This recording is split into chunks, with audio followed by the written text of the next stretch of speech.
Hey guys, Lander Rook here once again with another helpful video, giving you some tips on how to navigate life a little bit better. Today's tip is how to interact with somebody who's having a meltdown. When I say meltdown, what I'm really talking about is when a person gets so into their negative emotions that they are not thinking logically at all. They might become hostile, very accusatory. They're not necessarily in a fit of rage, but they are clearly believing lies about a situation, especially if you really know this person and you're thinking, why? You know that that's not the truth. Why are you saying those things? But they're just all the way in their emotions and you don't know how to get them back to their normal self. How to actually interact with that in a productive and healthy, efficient way. Let's start at the beginning. Let's talk about the brain. So the way that the brain works is that when you experience pain, physical pain, your brain remembers that. And your brain actually wants you to not experience pain. That pain is essentially a sign that something can destroy you, right? So as a child, when you touch a hot stove, your brain remembers that. The next time you go towards something that looks like a hot stove, your brain sends out signals and says, don't touch that, it's gonna hurt us. So the same thing happens when you experience emotional pain. Your brain remembers that, and then whether it's minutes, days, years later, when you get back into a situation that looks similar to your brain, it sends out signals and says, we need to get out of here, this thing's gonna hurt us. And so if you have somebody who has experienced rejection or abandonment or things like that, even abuse in their childhood or throughout their development, and then they get into a situation that is completely separated from that, but they personally get into a position where it reminds their brain of that, their brain will switch them into a completely emotional, irrational state, a state of fear. And they will have a fear response. So a classic example of this is if somebody has had lots of rejection or abandonment and then they get into a romantic relationship, you know, like 30 years later or whatever, and they are experiencing the joy of this relationship, but they are also experiencing vulnerability again, and they are experiencing intimacy and their heart being known in ways that it's not usually known. And then the person across from them that they are vulnerable to says something that isn't quite as safe as it normally is. And even though it's not a really big thing and it's not them saying, I'm going to leave you or I hate you, those things remind your brain of those past hurts and says, get out of here, we gotta go. So that's a trigger, right? So in addition to that, we have the two sides of our brain. We have the emotional side and the logical side. And those things should be working together, but when we go totally into our fear, like there's a place of experiencing fear where you can still rationalize it and say, okay, I know that I'm afraid of this, but that fear is not real. So I know that I'm feeling afraid that my husband might walk out on me, but that's actually not truth. But when we move all the way into our fear, all the way into those emotions, this side of our brain shuts down and we actually aren't thinking about truth. We aren't able to receive truth either. And this is where we get into increased conflict in those situations with two people, because oftentimes the person across from that person who's experiencing the fear is really thrown off. They're probably being accused. They're probably listening to somebody that they love tell them how they don't love them and all sorts of things. And the temptation would be to counter those lies with truth. And if it's a confrontation or a conflict, that truth will probably come out something like this. That's not what I'm saying at all. I love you. I would never do that to you. And here's the interesting thing about that, why that wouldn't work at all in that situation. When the person's brain has switched into full emotion mode, they are not in their logic mode, right? Well, interesting thing about this, your emotional side hears tone. Your logical side hears language and words. So this person is, when you begin speaking to the person truth on this side, and you're speaking it in a tone that's actually like confrontational and saying, no, that's not what I'm saying. I love you. Notice that that tone actually is kind of a hostile tone. So all that person's hearing is this increased hostility. So they just stay over here and they push back even more, and they're feeling, I'm not being heard, I'm not being known, this person doesn't know me at all. And they're just feeling more and more unsafe.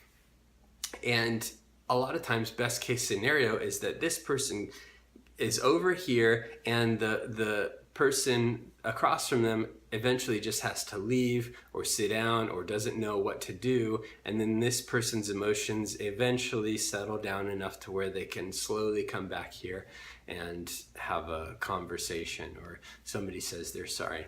But that doesn't have to play out that way, because when we are paired off as humans, we have the opportunity to help one another through some of those extreme situations, which is what I want to tell you about.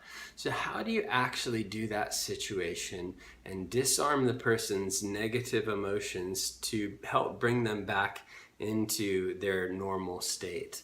Well, it's kind of hard and takes purposeful behavior because it's so counterintuitive, especially if you're a logical person.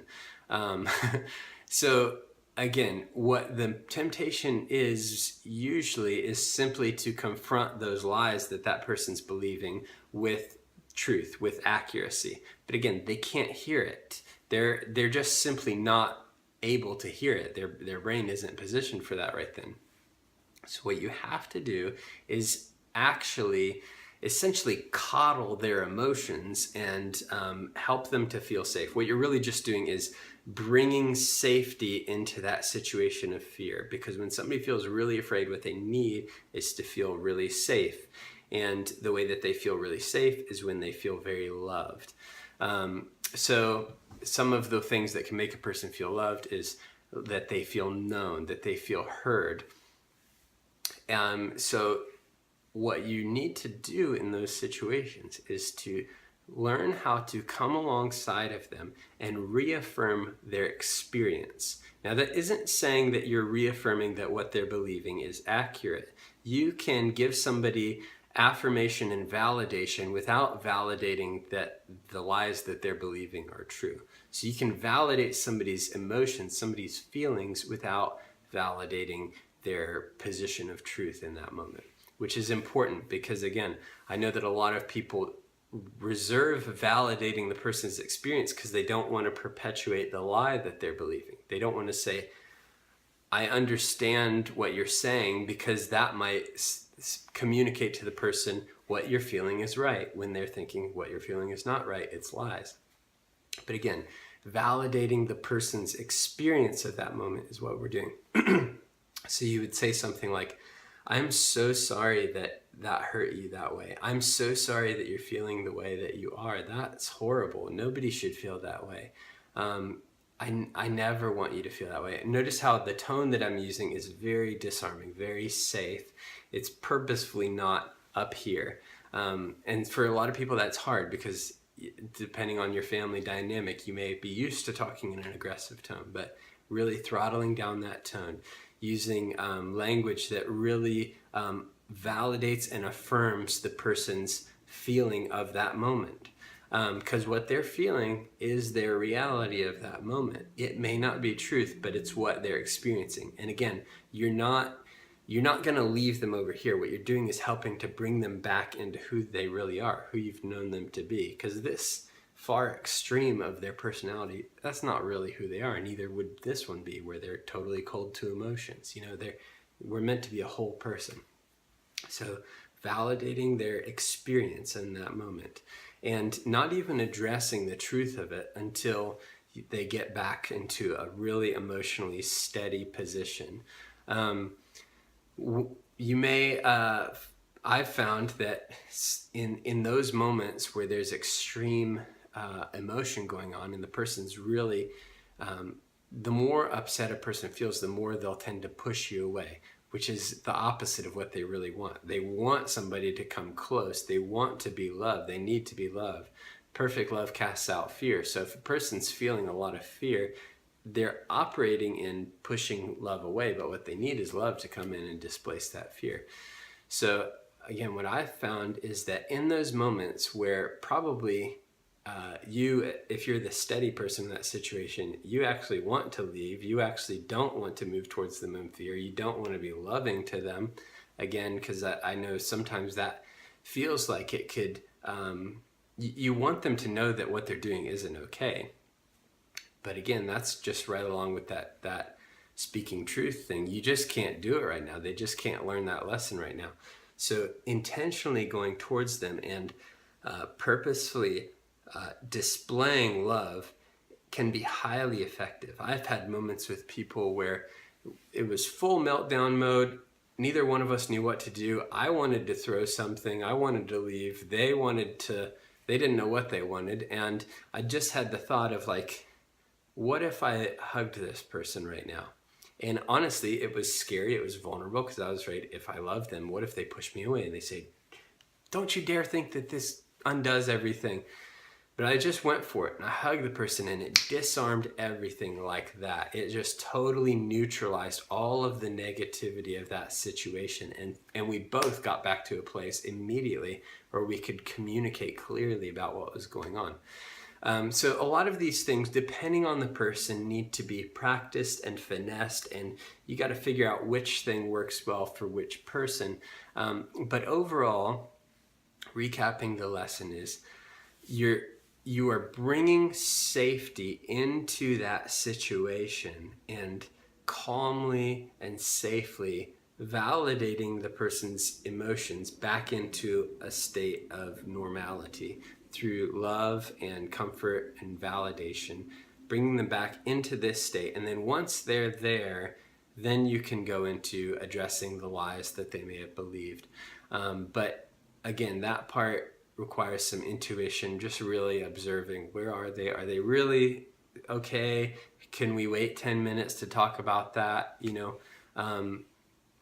But the most important thing in those situations of extreme emotion is helping the person's emotions to feel grounded and safe, because they're believing fear and they're not open to their logic. So hopefully that's clear enough to give you just a different perspective than you may have had going into it. I know it can be a really hard situation and oftentimes feel very hopeless, but it doesn't have to be hopeless. It's just understanding how people work and how the brain works, how emotions work. Even just, there's spiritual components to it for sure, just openings to spiritual influences, but simply in the natural and in the relational, there's just ways to do it, and you just have to learn to do them and practice and practice and practice, and things genuinely can get better and healthier and smoother. And conflicts don't have to last as long as they have in the past. So enjoy these tools, practice them. Feel free to let me know how they go. I would love to hear some feedback on that and some stories and testimonies. All right, thanks for watching, guys. Bye.